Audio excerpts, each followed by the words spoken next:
ekonomi manajerial dengan tema teori produksi.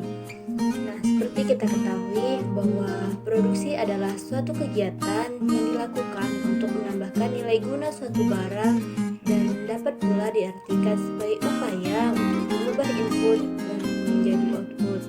Nah, produsen adalah mereka yang melakukan produksi tersebut, yang mana kegiatan produksi menjamin kelangsungan hidup masyarakat dan perusahaan. Oleh karena itu, harus dilakukan dalam keadaan apapun, baik oleh pemerintah maupun swasta. Namun, produksi ini juga tidak mungkin bisa berjalan bila tidak ada bahan yang memungkinkan untuk dilakukan proses produksi itu sendiri. Untuk melakukan proses produksi, maka akan memerlukan tenaga manusia, sumber-sumber daya alam, modal, serta keahlian. Nah, yang semuanya itu bisa disebut sebagai faktor produksi. Nah, kalian tahu apa itu teori produksi? Nah, jadi teori produksi adalah pembelajaran mengenai suatu proses ekonomi untuk mengembangkan faktor-faktor produksi input yang mana nantinya akan menghasilkan output. Nah, selain itu, teori produksi juga merupakan teori pemilihan atas berbagai alternatif-alternatif yang ada, di mana nanti produsen akan berusaha untuk memaksimalkan produksi yang dapat dicapainya agar suatu hasil dan keuntungan yang didapat lebih maksimal. Nah, selain itu, ada juga 3 aspek produksi. Yang pertama yaitu kuantitas barang atau jasa, yang kedua yaitu bentuk barang atau jasa yang akan diciptakan, dan yang ketiga yaitu distribusi temporal. Nah, selain itu juga ada fungsi teori.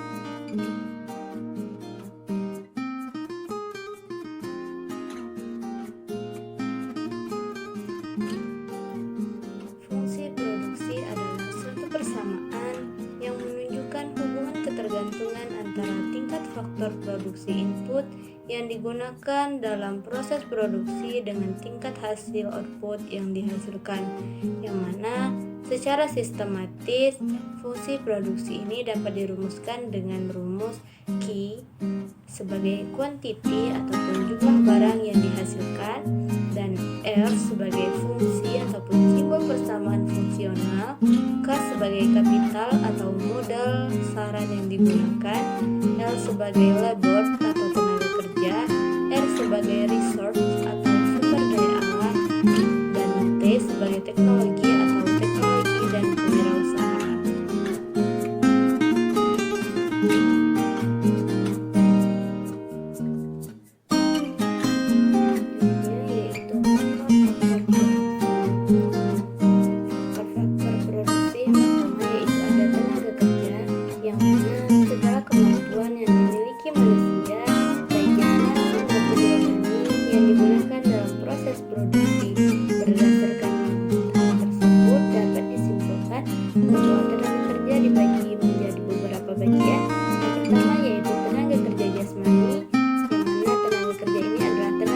Yang lebih banyak menggunakan kekuatan fisik berupa keterampilan.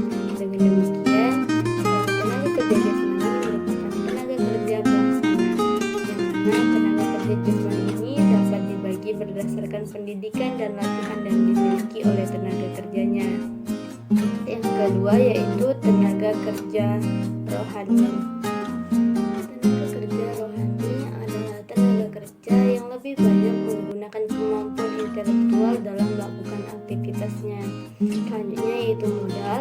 Setiap benda ataupun alat yang digunakan untuk menghasilkan barang atau jasa ataupun dapat digunakan dalam proses produksi, yang mana penggolongan modal ini dapat dibedakan dengan beberapa bagian. Yang pertama yaitu menurut fungsinya, yang kedua yaitu menurut modal perorangan atau private capital, yang mana modal perorangan ini adalah modal yang menjadi sumber pendapatan bagi pemiliknya seperti tabungan di bank, saham, rumah, gedung, sewaan, dan mobil taksi milik perorangan.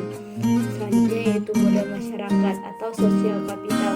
Nah, modal masyarakat ini yaitu modal yang dipakai dalam proses produksi dan berguna bagi masyarakat umum seperti gedung sekolah, jalan raya, rumah sakit, jembatan, dan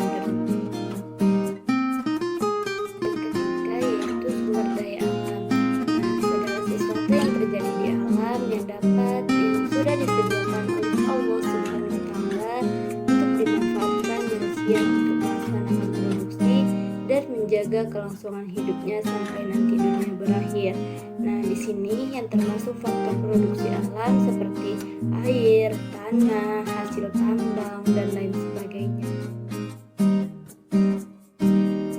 Yang terakhir yaitu skill kewirausahaan atau teknologi. Nah, di mana faktor produksi yang perlu dimiliki oleh seorang pengusaha dalam menentukan faktor-faktor produksi yang meliputi faktor produksi alam, tenaga kerja, dan modal.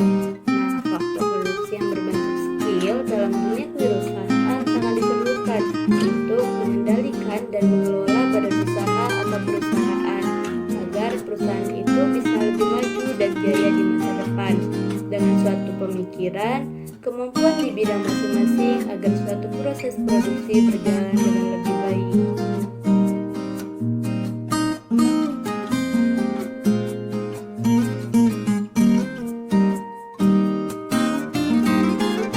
Dalam teori produksi ada yang namanya jangka waktu produksi dan dimensinya, di mana di sini terbagi menjadi dua jangka waktu. Yang pertama yaitu jangka waktu pendek atau short run, dan yang kedua yaitu jangka waktu panjang atau long run.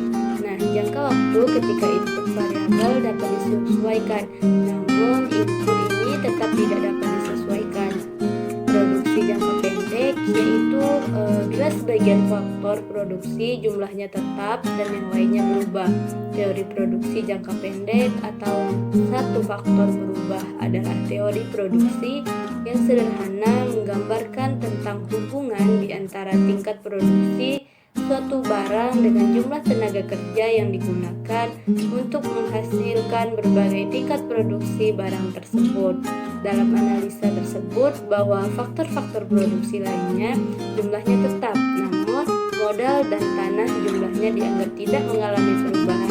Satu-satunya faktor produksi yang dapat diubah jumlahnya adalah tenaga kerja.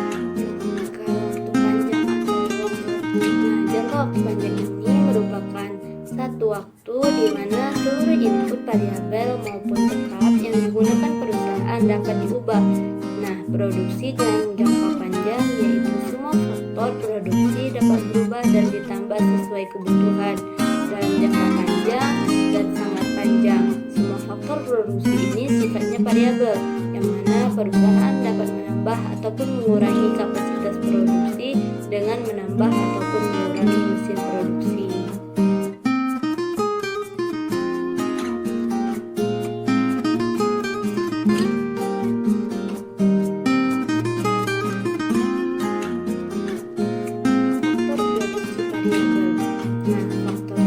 Variabel ini dapat dibedakan menjadi model produksi dengan satu faktor produksi variabel dan model produksi dengan dua faktor produksi variabel.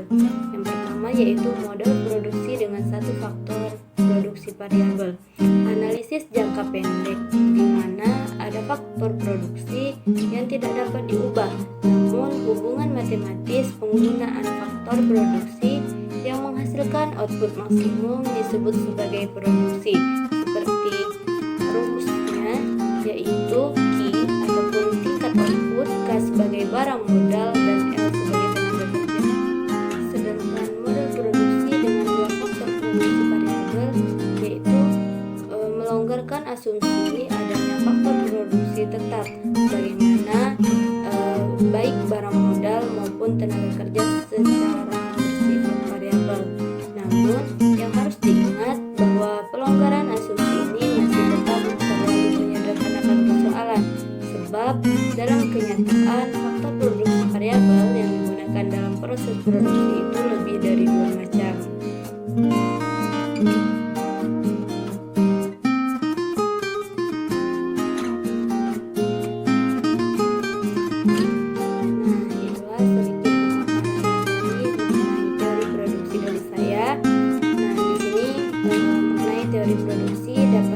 Kesimpulan bahwa teori produksi adalah pembelajaran mengenai suatu proses ekonomi untuk mengubah faktor-faktor produksi input yang nantinya akan diolah dan kemudian menjadi hasil produksi output, yang mana produksi menggunakan sumber daya untuk menciptakan barang atau jasa yang sesuai untuk digunakan.